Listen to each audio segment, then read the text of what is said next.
Hey, this is Brendan. Hey, it's Carol. And I'm Marianne, and we are the hosts of the Kiln Sitters. As the end of the year approaches, we're reaching out to ask you to donate to the Brickyard Network. You can help this show by supporting the Art2Break Foundation with your donation. To donate, visit brickyardnetwork.org and scroll down until you see the Donate Now button. Thanks so much and happy holidays. Na, na, na, na, na. Okay, Na, na, na, na, na.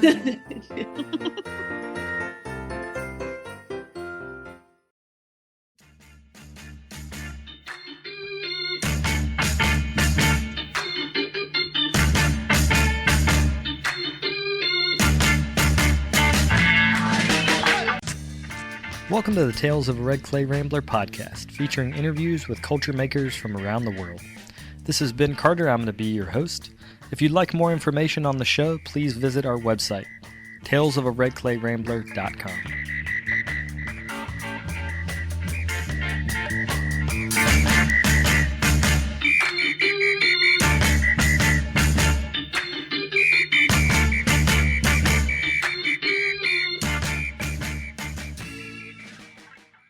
Welcome back to episode 445 of the podcast. Thank you all for tuning in.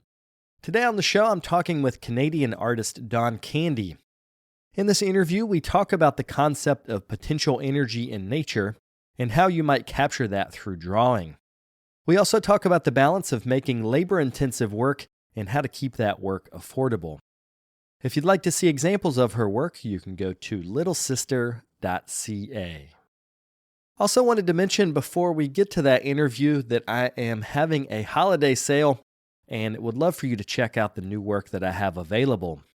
My daughter's first birthday is coming up on December the 22nd, so I'm offering $22 off of any purchase at carterpottery.com. You can use the offer code HOLIDAY22 at checkout before December the 20th to receive that discount.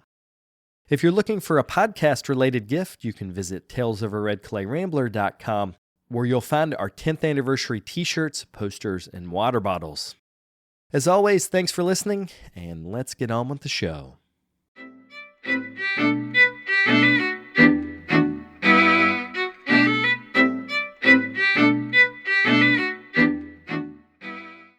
I actually thought we would start with your pre-clay career. As I was researching you, I saw that your degree is actually philosophy and religion. Is that right? That's right. Yeah. Okay. Yeah. So can you talk to me about your interest in big questions? Because I feel like when you get a philosophy degree, it's about looking at things from the biggest perspective. So can you talk about your interest about that? Yeah.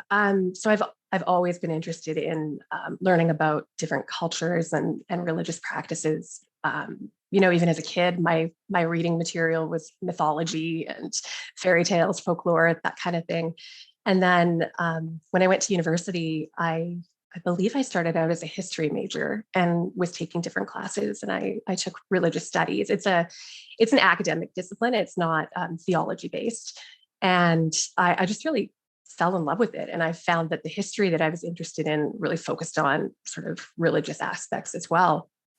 And so I switched my major, and I'm just interested in how people categorize the world, right? Like how we interpret our human condition. They sound like really kind of trite, sort of over talked about concepts, but I am really interested in them. And so it was interesting to go into religious studies because I feel like I'm constantly pulled in a lot of different directions. And religious studies is what they call a holistic discipline. So it uses methodology from various other disciplines like sociological methodology, philosophical, literary analysis. So reading these really amazing historic epics, or looking at like the early church and how the early church formed, all of these things, whether it was from a historical perspective or from something else, I just found I was really excited about it. Like when the course catalog would come out, I just, what's being offered? What can I take? This is so exciting. And I'm not personally religious at all. I'm like I said, I'm just interested in how we as cultures and as individuals and well, I guess just that, how we have categorized and classified everything, how we've created these systems of thought. And then while I was in school, because I had taken a philosophy of religion class, I really enjoyed that. So I went and I took a different philosophy. I think it was philosophy of war. I saw in the catalog and I went, well, I have to sign up for that. And it was fascinating. And I had always really liked math as well and science in high school. And I didn't see myself going into that as a career, but I found that analytic philosophy was a way of talking about math without actually doing math. It was using sort of critical thinking and logic to look at, like you say, the big questions. I really enjoyed it. It was more just a kind of falling into it and finding that I loved it more than thinking about an end goal for a career or anything like that. It was a bit of a shock when I finished university and I thought, what am I going to do? So I had thought about maybe applying to graduate school in either philosophy or in religious studies. And I had this idea, though, that you really had to have a crystallized vision of what you were going to do when you went to grad school. Like I felt so unprepared. I didn't know what I wanted to do. And in hindsight, I probably could have just applied to something and had a really great advisor help me out, but I didn't really think of it that way. And so I took some time off and I thought about doing the LSAT. I thought about a lot of different things, but I also had some health problems in my 20s that sort of changed my perspective a lot. And while I was trying to figure out what I wanted to do, somebody said, hey, you should take this clay class.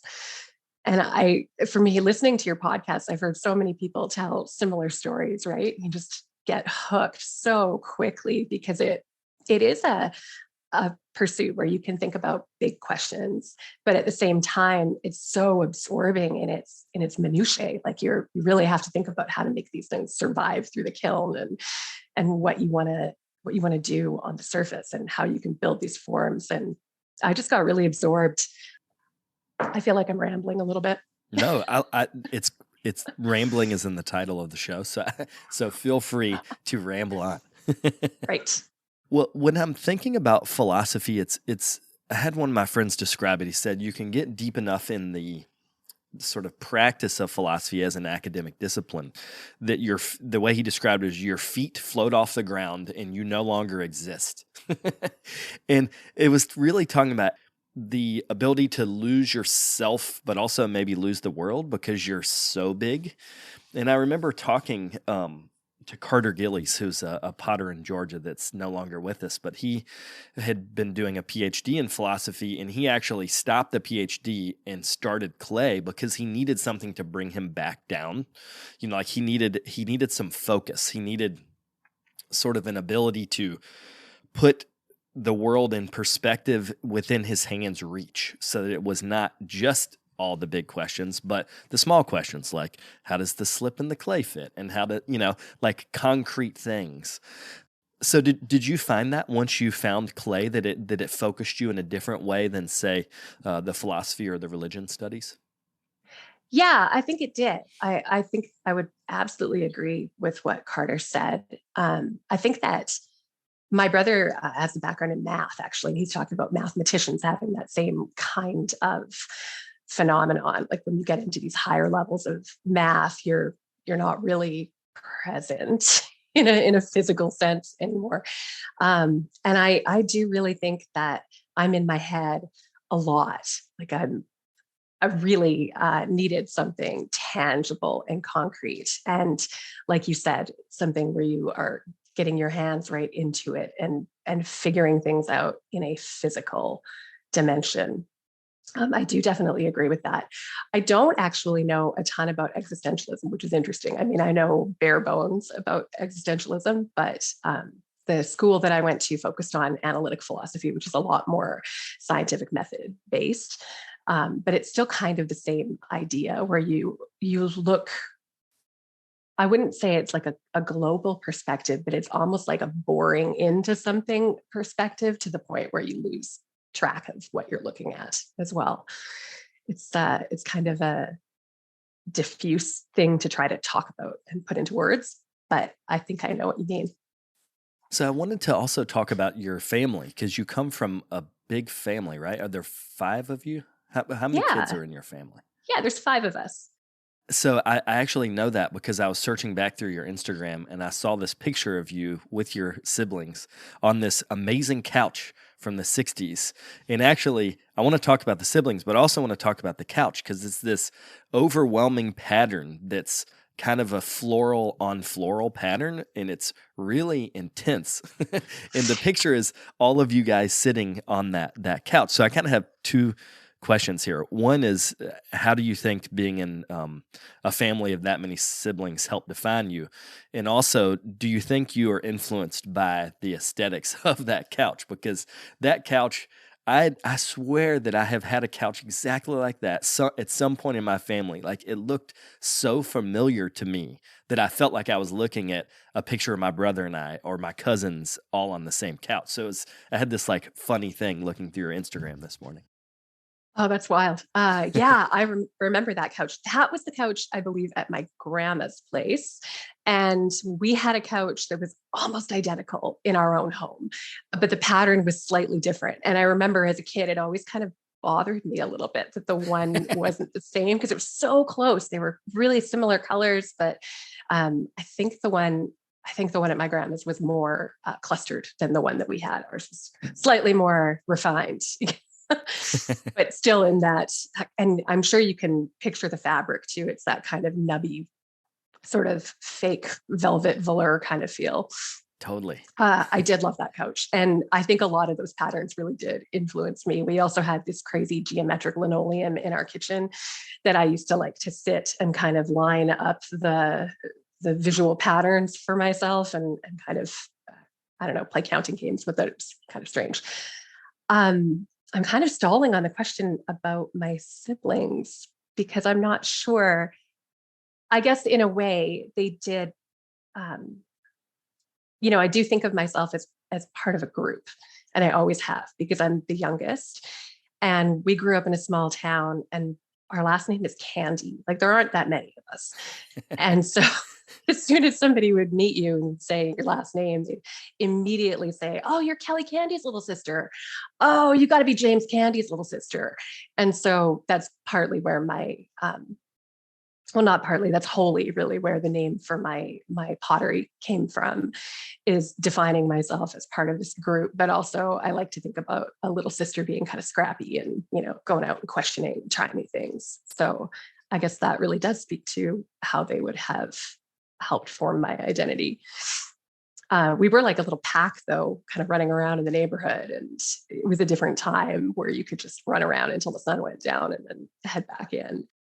Well, I think about the sibling thing because I only have a brother and he is old. We look very similar, but he is so opposite to me in that he's really big. Like he's probably like 6'3" or 6'4".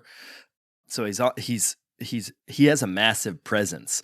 And so I was always the little brother, which had the smaller presence. He was kind of the smarter, more outgoing one. I was the shy, younger one. So I like talking to people about their siblings and how that kind of defines them. Because I think it's the first group that we participate in. I just know I always wanted to hang out with my brothers, and they weren't always that keen on me hanging out with them. But, we're still fairly close, actually, as adults. We're all within 7 years, like just little ducklings, all in a row. And my sister lives in Montana, actually, but my brothers all live in Edmonton, and they have a company together, so they're really tight as well. Well, I wanted to talk about your aesthetics and the clay work, and you mentioned that you came to clay and kind of latched on to that. But how did you decide that the natural world was going to be what you were going to depict? Because surface design is really, like, I think the first thing people notice in the work. So how did you isolate it to the natural world? I guess it was a bit of a progression. I initially started making pots that depicted the wind and sort of rippling crops. I'm from Southern Alberta. It's very flat, and the wind it's like a manifest presence. It's part of the environment in a really intrusive way. Actually, it's hard to get away from it. And I liked the idea of the twisting on the pottery wheel, kind of making me think about the twisting of like wind witches in the crops and things like that. So I was referencing that really early on when I started making pottery. But I don't really think about it as nature in that I'm really kind of an indoor cat most of the time. I do go for walks, but I'm not like a big camper or an avid bird watcher or anything like that. But I think about how we interpret nature, sort of culturally through stories and through superstition. And I like to think about how scary and beautiful at the same time nature is, like being out in the woods. There's nothing really looking after you. It's you're looking after yourself, and it can be a really spooky experience. Growing up on the prairie, and then when I was in university, my dad took a job in northern Alberta and moved up there. So then I spent a couple of summers up there with them, and all of a sudden they're out in the woods. Like they've got a house at the end of a road out in completely wooded area. And so going for a walk in there was really spooky to me. You can't see.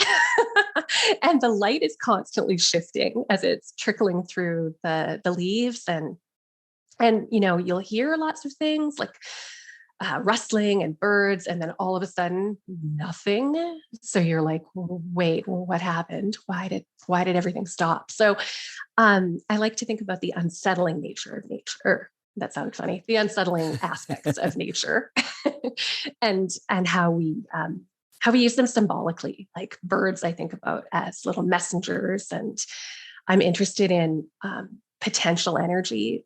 So I want my birds to look like they either just landed or they could just take off at any moment. So I work really hard to embed a feeling of movement into the work to give that slightly unsettling, not quite sure what's going to happen next feel. I hope that's my goal anyway. Well, I love this idea of potential energy, because that describes the wind too. Like at any moment, the wind can get stronger or not as strong. And it's really hard to depict that on a pie. And one of the things that I like about your work is if you can imagine the motif not being there, there's so much going on in the background that I think implies that wind. And it's often like a mark that will go, like, let's say you have leaves that are almost like floating across the surface. There'll be marks that are behind that. It's like the deep space, or the space behind the motif. And it always seems like it's moving. So the bird, to me, is like, that makes sense, because you do it with leaves, you do it with birds. Like almost all the motifs have some work around them that creates that depth. How did you figure that out ceramically? Like how do you build the background layer? Well, I had a good foundation because I had an excellent drawing instructor when I moved to Red Deer to take their program. And he talked about underdrawing and overdrawing and giving your drawings a sense of history and embedding information into the surface. So that was all just kind of built in from this excellent instructor. And then when I decided I wanted to actually include some concrete imagery on my pottery, I would sketch it a little bit first, and almost accidentally, you would get the pencils inscribing into the clay a little bit. And then when I was going to trail over top of it or inlay it more deliberately with like a pin tool or a knife or something like that, and I would put my underglaze on and wipe it off, I would still see those ghost lines. And I realized I could actually start doing that deliberately. And so as I started doing that, I started thinking about how I'm finding the form, not so much as defining the form. So if I'm going to draw a leaf, and it's slightly rounded, I'll do a lot of concentric circles that just kind of slowly hone in on where that leaf is going to be. And then that made me start to think a little bit more about potential energy and this sounds really strange to say it, but almost like quantum states, how until you observe something, you can't pin down where it is or how fast it's going. I don't remember exactly the idea there, but it made me think about that and how you could create this sort of idea of something maybe in flux, in movement, but also visually depict it. Yeah, and I think that mixture of, like you mentioned, like some of the lines are in Scrab, some are on different parts are trailed. So you've got like the one part's going into the surface, one part is coming out. Like as a physical device, it also makes the drawing tactile. And I think that is a really beautiful thing. Like I've seen people when we were at the Beret, I saw people pick up your pots in the gallery, and they're doing what I hope people do with pots. Like they pick them up and they kind of turn them around and they rub their fingers over them. It's like they're trying to decode what's happening, which I think is a successful pot, like something that's strong when you're looking at it, but also when you get it in their hands, they're trying to figure it out. Oh, that's really great to hear. Some of the raised lines I sometimes feel are too tactile on the finished piece, but I don't want to completely go the other way and not have that. So I'm kind of always striding the line when I'm washing the surface with a color and wiping it back. I'm really also trying to erode those lines down so that they're just barely touchable. And sometimes it's more successful than others, but. And they also do really nice things with the glaze, because it gives the glaze like some thing to move around, which is nice. Can you talk about your sense of color? Because I was looking at some mugs of yours, and you had this like chartreuse green, which was beautiful, beside this purplish color. And the combination of the two is very vibrant. But if you took either one away, it's not like they're that bright on their own. So there's some like color theory thing happening there. How do you think about color when you're approaching a form? Not specifically that form, but just in general. I just kind of think about the colors I like. I don't really have a great color theory explanation for that. I mean, I do know a little bit of color theory, but it's really just trial and error. And I try different blends.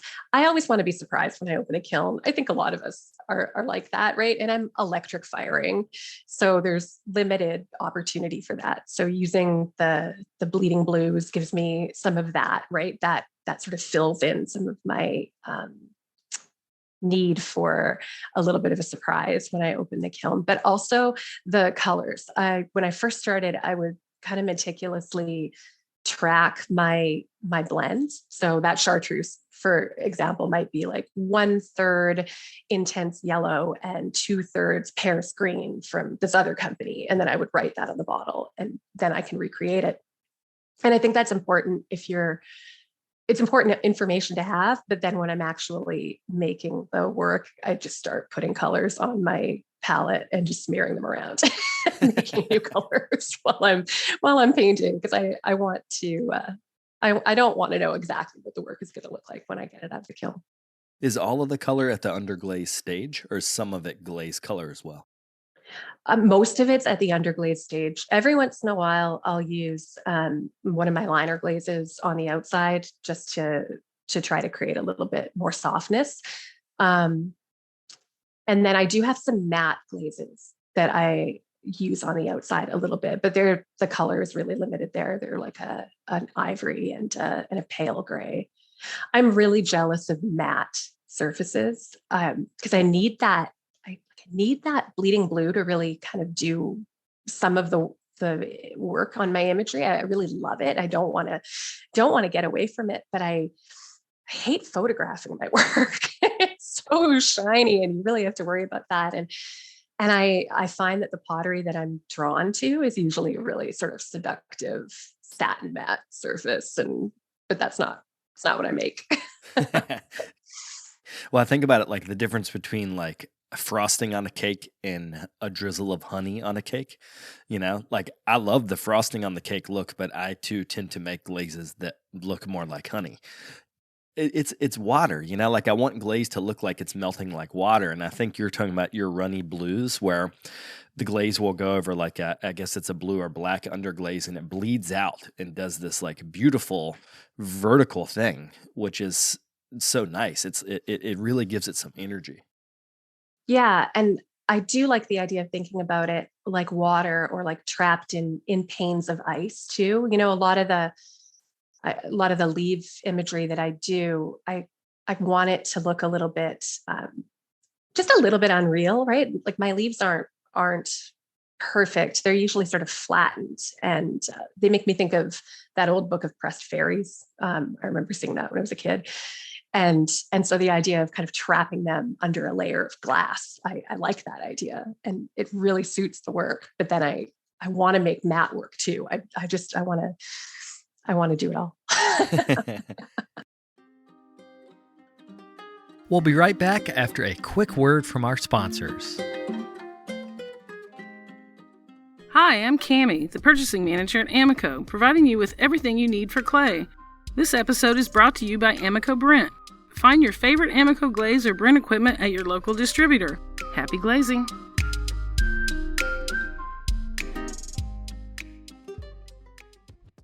Well, one of the other things I've noticed about as I was looking through the gallery on your website is that there's, really fluid surface stuff going on, but then you'll often pierce the pots, like cut into them, cut geometric patterns.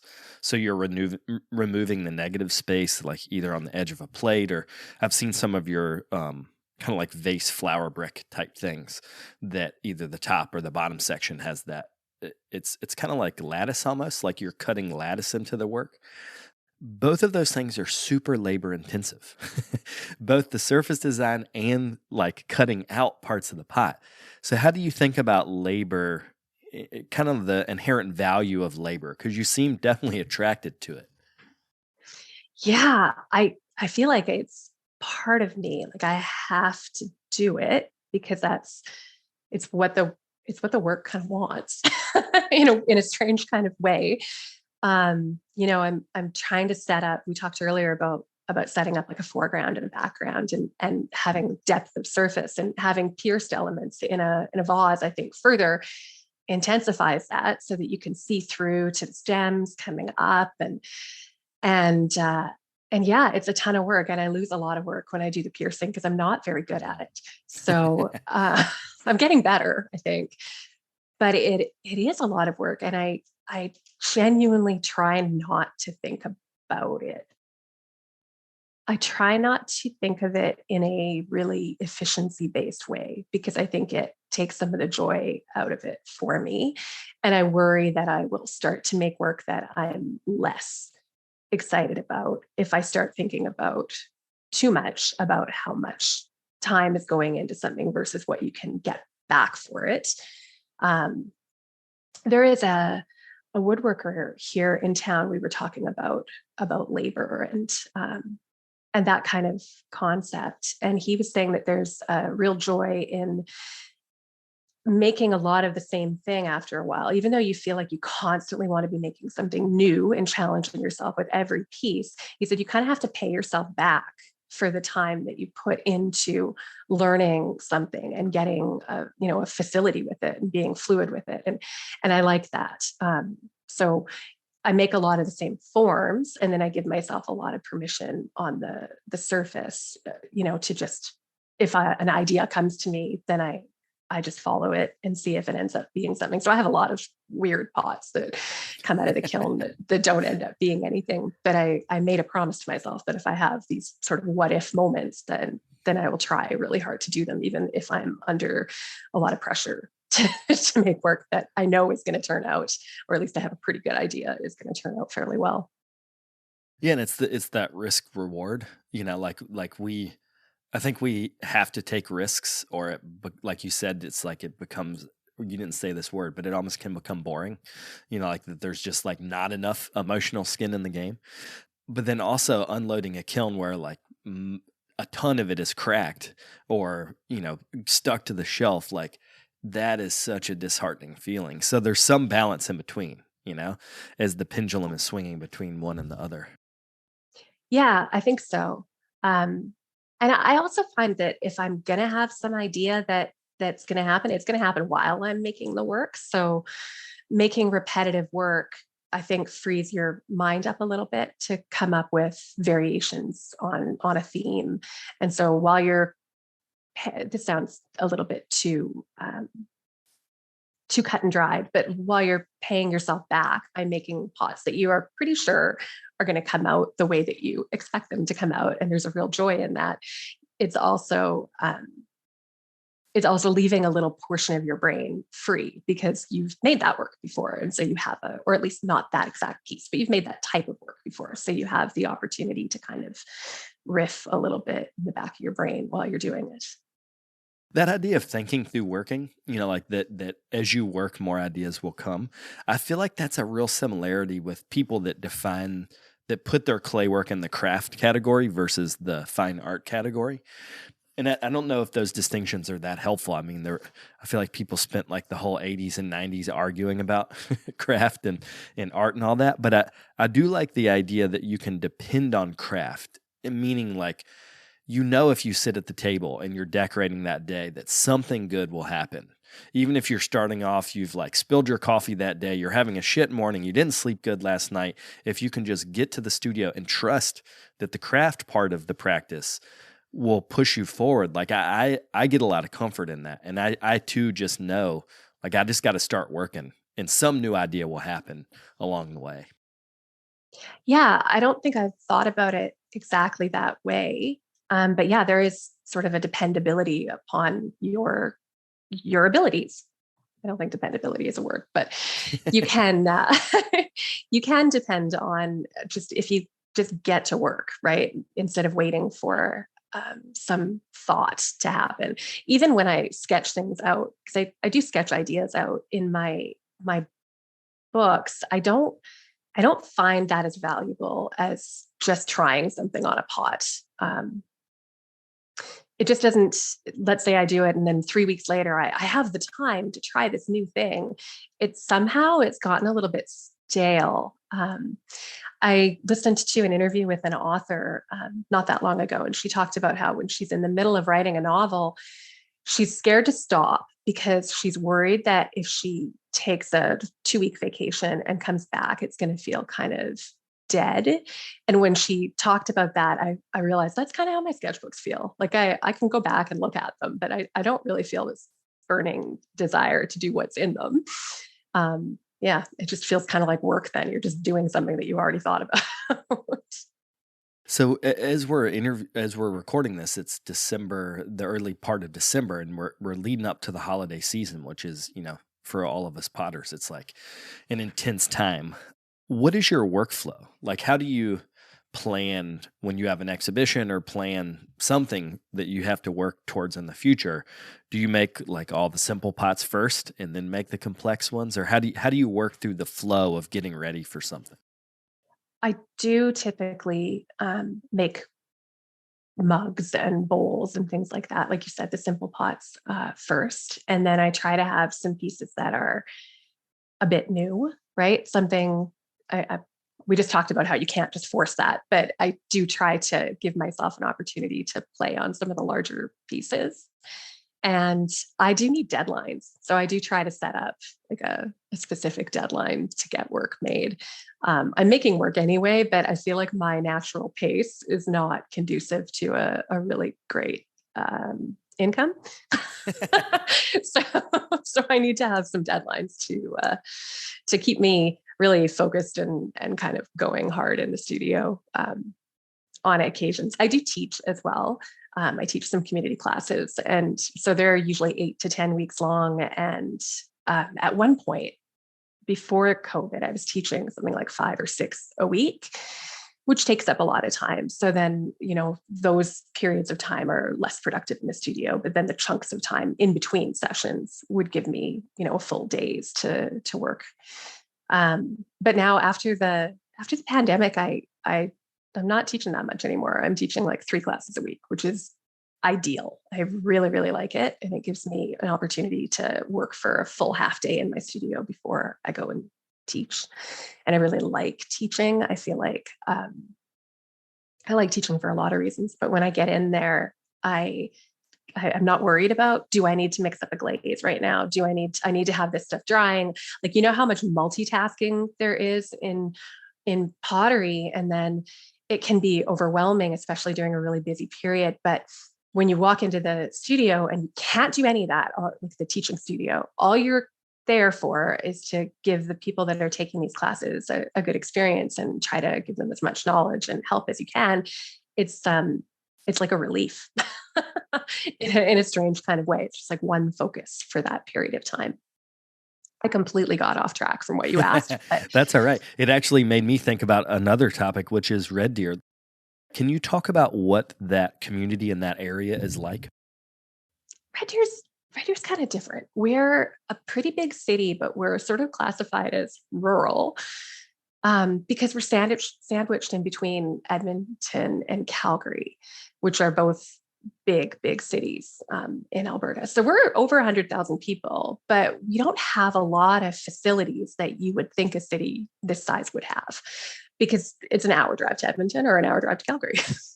And we do have a program here, an arts program at the college, which is why I came.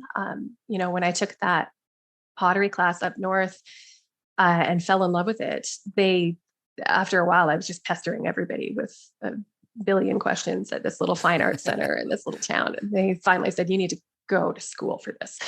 So I applied to Red Deer, moved here, but it's a 2-year program.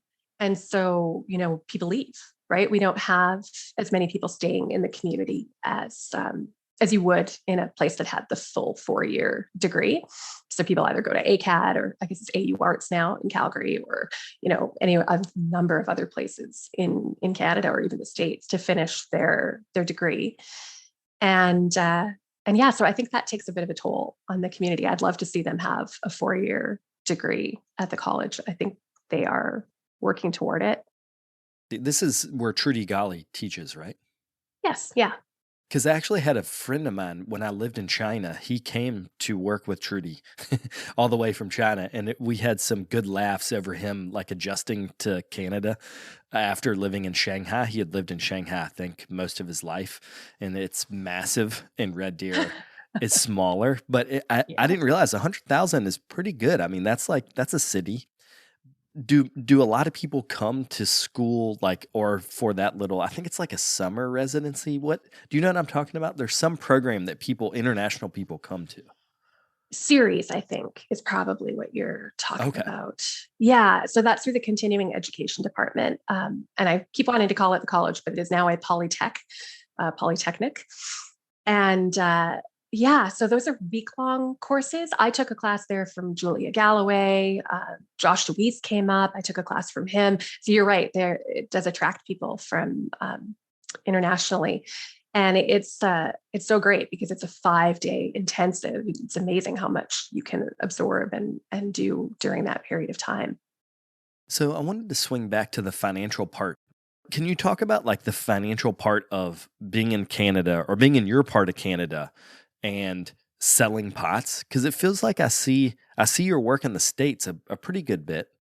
Is it easier for you to ship pots to the US than, say, Montreal? Does that feel the same because of your geographic location? It's easier to ship pots to Montreal because they don't have to go through customs.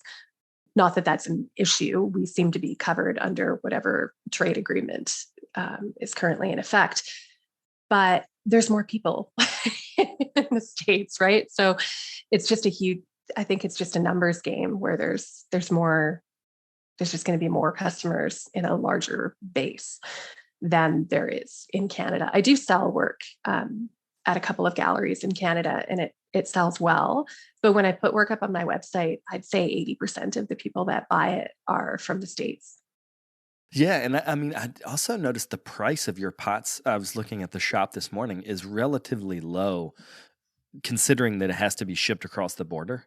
So it's a financially, not only are they beautiful pots, but it's a good deal for Americans. Like the American dollar in terms of the Canadian dollar, it's a good deal for Americans. Yeah, and I've had thoughts about that because I know there are Canadian potters that price their work in American currency, even if they're selling to Canadians, because they want to keep it straight across the board. And I thought about doing that, but I feel like that penalizes Canadians on some level. I'm not sure if it penalizes them. I'm not 100% sure how I feel about that, but I do know that I don't think I'm undercutting any galleries that carry my work in the US, because when you order it from an American gallery, let's say you're an American, you're ordering my pot from within the States, the shipping is like $8. When you order a pot from me, it's like $30. So, oh yeah, right. They're paying for that shipping. Gotcha. I didn't think about that. Yeah, that makes sense. Yeah. So I feel like it kind of works out. At least I hope that people aren't concerned too much about that differential, but I think it kind of all comes out in the wash. Do you think about pricing as being reflective of the labor? Or because before you said like you don't want your sole consideration to be the money you're going to get out of doing something, but it's got to be some part of the discussion. So how do you set your final price on, say, like a teapot? Let's think about a specific form, something like a teapot that's like labor intensive with decoration and the form takes a while to make. When I first started making pottery, I looked around at who I thought my peers were and what they were charging, and if they were supporting themselves or partially supporting themselves as a potter, how that played out. And so that was years ago. And I kind of came up with $40 for a mug. I know you asked about a teapot, so let me think what I charged for a teapot. I feel like it was maybe $85. It wasn't much. And then as my work grew in complexity, and I feel like there's simultaneously been an interest growing in handmade pottery that maybe is bigger than it was before. I really do think that we've got more people excited about buying handmade work. Then I started to increase my prices, but I don't know if it's insecurity or what it is, but I'm terrified that if I do a huge leap, right? So right now a teapot for me is hovering around 185, and I probably could put that up higher, and I think I probably will, but I really don't want to go from 185 to 220 overnight, right? So I'm trying to incrementally make sure that the prices are appropriate for the work, but not in a really big jump, because this is my main support. Like my partner and I both work, but we both have to work. So I do need to be considerate. I need to consider that I don't want to outprice myself right away. I've been raising prices lately for inflation, really. We've had like I think we had 9% last year was our number. So I just went ahead and raised prices. I think I raised it 10% just because it was easier mathematically. But I have noticed that sales have been slower this year than they were last year. And I'm not sure if that's because my prices went up or that people generally are just afraid to spend money because inflation is happening. Are you guys having that up there? Are you having the same inflation curve that we are? Yeah, I think we are. I don't know if it's the same number, but it's probably pretty comparable. The big item that people are talking about right now is groceries. We've got a pretty significant inflation rate happening with groceries. And that is the same thing I've been considering. I did raise my prices fairly recently, not by a lot, but probably about 3 months ago, I think. And so with inflation, I'm considering raising them a little bit more, but the same kind of consideration, right? Are people less likely to buy the pot if it's a hard line, to ride, because you still want to sell the work, but you don't want to undersell the work. So, well, I wanted to switch gears and talk about your time at the Archie Bray. That's how I actually met you for the first time. You were there in 2018, is that right? Yes. Can you talk about what attracted you to the Bray, like what you wanted to get out of that residency? Oh, sure. Well, I hadn't done a residency before, so I was really excited about taking time in a different space, right? Psychologically as well as geographically, to kind of work through some ideas and just sort of uninterrupted time. But I applied to the Bray specifically because I had gone down in 2011, I think it was. They had their 60th anniversary. They had that symposium. I don't know. Were you there? I wasn't, but I'm familiar with it. Okay, yeah. So the people that one of my former instructors from the college and his partner are both ceramic artists here in Red Deer, and they told me about this, and they were going, and so I went with them. I was working part time in their studio at the time, and I mean, I was blown away. I had no idea what to expect. I was like, oh yeah, sure, I'll go to this thing. And then I get there, and Julia Galloway and Sarah Yager are on stage making pots and talking about their work, and then Josh DeWeese and Chris Daly are on the stage doing the same thing. And it was a really formative experience for me. And the grounds, I mean, the grounds are they're something else. But it was packed with people. So I didn't even really get that great a view of the grounds until I went for the residency. But I put my application in, I think the day before it was due. I just was like, oh, I'll just toss it in. I'm not thinking I'll actually get it, but I, stayed up late, put my portfolio together and agonized over a letter of intent and put it all through. And then I got the call that I had been accepted. And so, yeah, I was just really excited to be in a place that's so steeped in history, and so many people have come and made work there and made a community. Like the community around the Brae too in Helena it's outstanding. There's so many people making such great work in such a small area. I wanted to go and just kind of push myself a little bit further. I knew that I wanted to start thinking about some different forms and some different glazes. So I did that, just kind of technical things. And then while I was there, I think my work started to get a little bit wilder, because it feels like, it really feels like you're walking through like strata when you're there, right? Like it's almost archaeological, or like a palimpsest, like a living palimpsest. And so I started really kind of layering more and more onto the surface of my pots there, I think partly in response to the environment. And after working there, you almost have to tune some of that out, because there is so much going on in the land, on the lands, between the sculptures and the brick piles and, the piles of shards, and there's piles of stuff everywhere. It's a big pile place. But can you talk about the interactions you had with the residents in the summer studio? Because it's really like an open format. Like you have your space, but you can see into other people's space. So what do you think the value of that kind of setup was? Oh, I was really excited to go and work in a space with other people, because, being a potter in my little basement studio, and I mean, I interact with people through my classes, but like I said, because I had done a bachelor's degree before I went to Red Deer College. I did the 2-year program, and I stayed for a 3rd year of just kind of self exploration. And then I didn't have that working with other people experience, where you kind of feed off of each other's ideas, or just kind of the camaraderie of more people working in the same physical space. So I was really looking forward to that. And that was fantastic.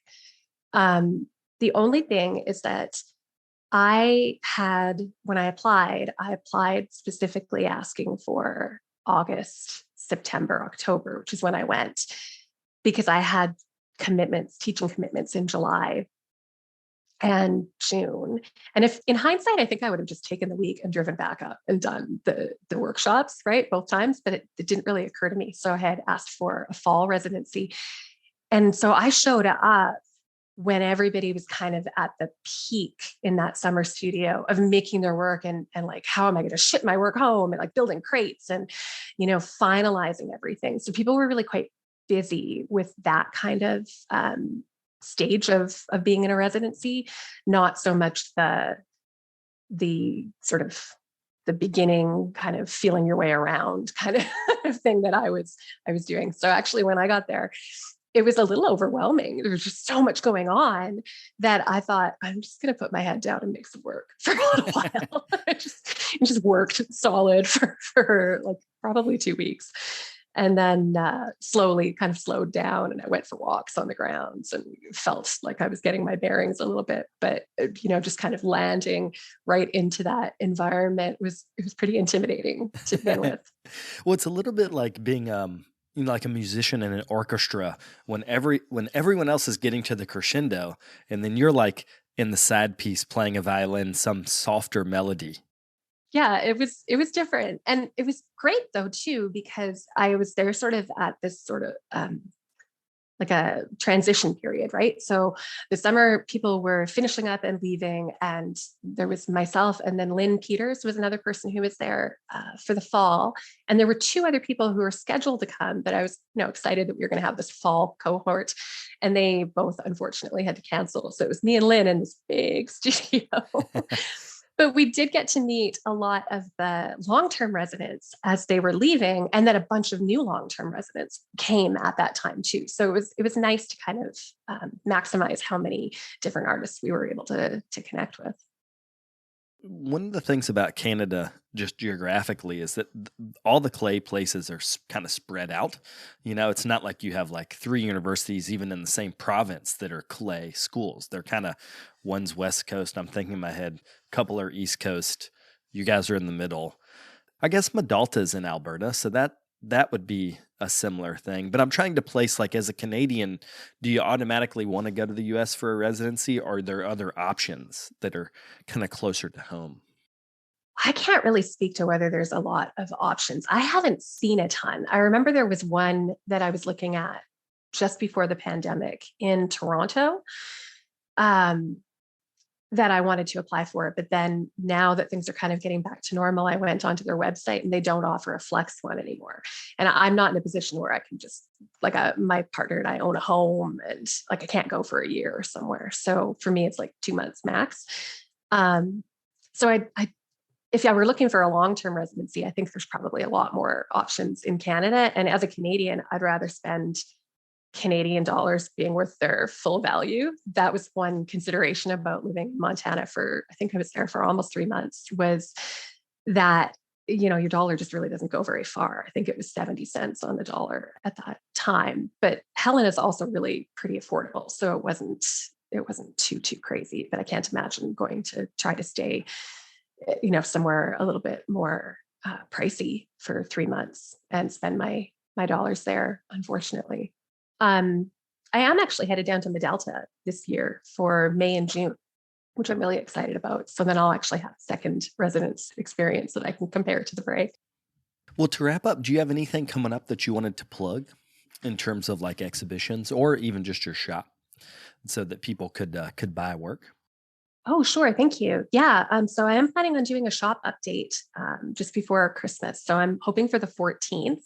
If people want to know details for sure of when that's going to happen, if they want to sign up for my newsletter through the website, then they would get that. And then what's your Instagram so that people can follow? Sure. It's at Little Sister Pottery. Well, thanks for taking the time to do this. I really appreciate it. Thank you so much. I really enjoyed it.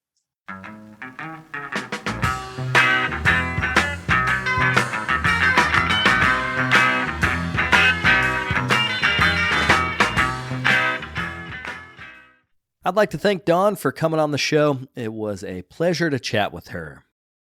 Also wanted to take a minute and thank today's sponsors. That's the Archie Bray Foundation and Amico Brent. We are doing a year-end fund drive to raise money for the Brickyard Network. So if you'd like to support this show, as well as the others on the network, you can make a tax-deductible donation to the Bray. To do that, visit brickyardnetwork.org and scroll down until you see the Donate Now button. I'll be back next week with another episode. Thank you all for tuning in. If you'd like more information on the artists on the show, or if you'd like more information about the workshops and events that I'll be having in the next couple months, you can follow me on Twitter, Instagram, and Facebook under Carter Pottery. Another great way to support the show is to leave me a comment on iTunes. To do that, search Tales of a Red Clay Rambler under iTunes Podcasts, and you'll find a page that's linked to our show. Thank you guys for the support.